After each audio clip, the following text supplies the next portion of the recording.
নমস্কার, মৌমিতার হেসেলে আপনাদের সবাইকে আবারও স্বাগত। আশা করছি আপনারা সবাই খুব ভালো আছেন, আমিও ভালো আছি। আজকে বানিয়েছি সকালের জলখাবার ধোকলা, সুজির ধোকলা, সাথে বাদামের চাটনি। কিভাবে বানিয়েছি আপনাদের সাথে সেটাই শেয়ার করলাম। নিয়েছি 1 কাপ পরিমাণ সুজি, সেই কাপেরই 1 কাপ পরিমাণ টক দই। যেরকম পরিমাণ সুজি নেবেন সেই পরিমাণই দই নিতে হবে। এবার আমি প্রথমেই এই মিক্সিং জারের মধ্যে এই সুজিটা একটু ঘুরিয়ে নেব। দিলে আর সুজিটা খুব বেশি সময় ভেজাতে লাগবে না।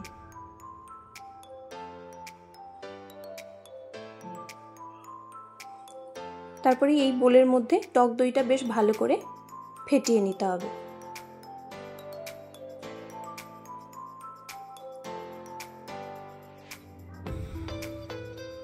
বেশ কিছু সময় ধরে টক দইটা ফেটিয়ে নিতে হবে, যেন টক দইয়ের মধ্যে কোনো দানা দানা ভাব না থাকে।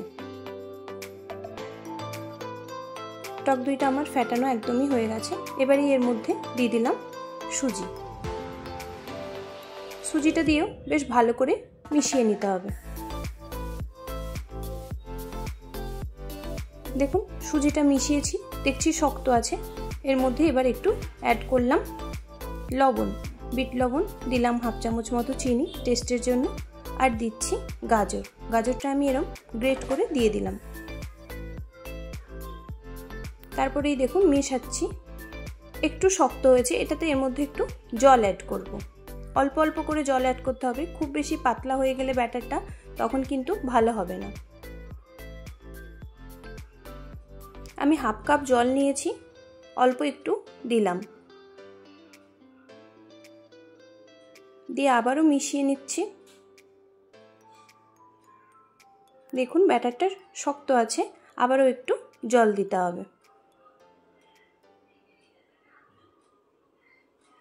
একদমই অল্প অল্প করে জল দিয়ে মিশিয়ে নিতে হবে।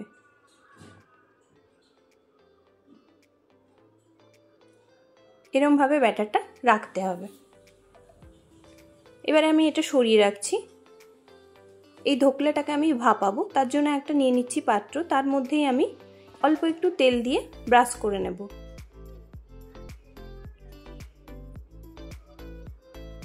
পুরোটা ভালো করে ব্রাশ করা হয়ে গেছে।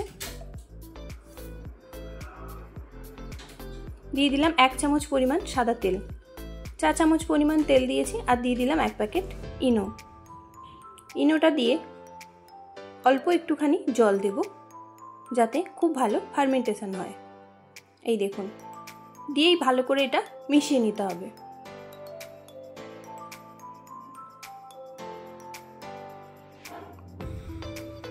এই কাজটা একটু তাড়াতাড়ি ব্যাটারটা আমি দিয়ে দিলাম এর মধ্যে।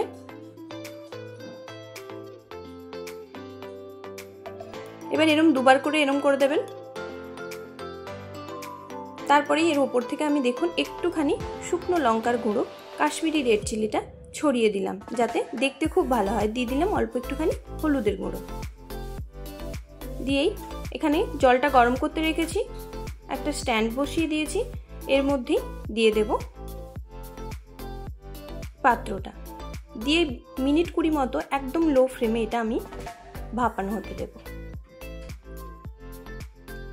এদিকে বাদামের চাটনি বানাবো, তাই নিয়েছি বাদামগুলোর খোসা ছাড়িয়ে ভালো করে পরিষ্কার করে নিতে হবে। দেখুন ছাড়িয়ে নিয়েছি। তার সাথেই নিয়েছি 3টে কাঁচা লঙ্কা, 1 কোয়া থেকে 2 কোয়া রসুন, আর কয়েকটা কাজু। এটা আমি মিক্সির জারের মধ্যে দিয়ে ভালো করে আবার পেস্ট বানাবো। সবই একসঙ্গে দিয়ে দিচ্ছি, আর দিয়ে দিলাম অল্প একটু ধনেপাতা, দিলাম পরিমাণ মতো বিট লবণ, দিয়ে একবার ভালো করে ঘুরিয়ে নেব। দেখুন এরম হয়ে গেছে। আবার এর মধ্যে অ্যাড করছি কাশ্মীরি লঙ্কার গুঁড়ো, কালারটা খুব ভালো হবে। আর দিয়ে দিলাম 1 চামচ পরিমাণ টক দই, আর দিলাম চিনি টেস্টের জন্য।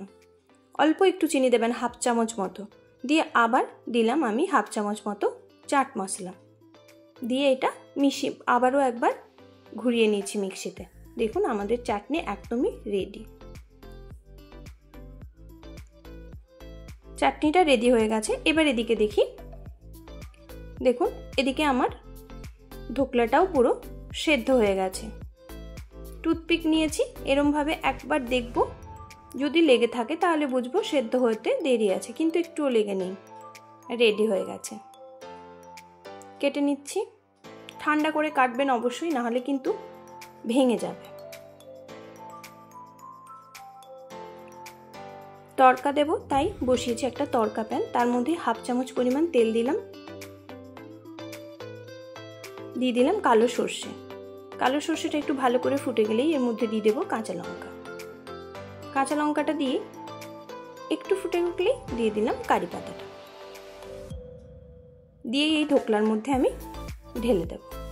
আর আমার এই রেসিপিটা যদি আপনাদের ভালো লাগে তাহলে কিন্তু অবশ্যই একটা লাইক, কমেন্ট, শেয়ার, সাবস্ক্রাইব করতে ভুলবেন না। আমার চ্যানেলে যারা নতুন বন্ধু আছেন অবশ্যই একটা সাবস্ক্রাইব করে পাশে থাকা বেল বাটনটা প্রেস করে দেবেন, যাতে করে আমার ভিডিওগুলো আপনাদের কাছে খুব সহজেই পৌঁছে যায়।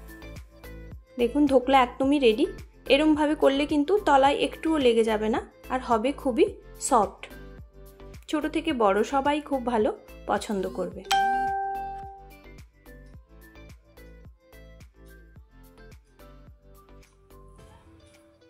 এরমভাবেই সকালবেলা জলখাবারে ধোকলা বানিয়ে নিন। দেখা হচ্ছে অন্য কোনো ভিডিওতে। আজ এই পর্যন্ত। ভালো থাকবেন, সুস্থ থাকবেন।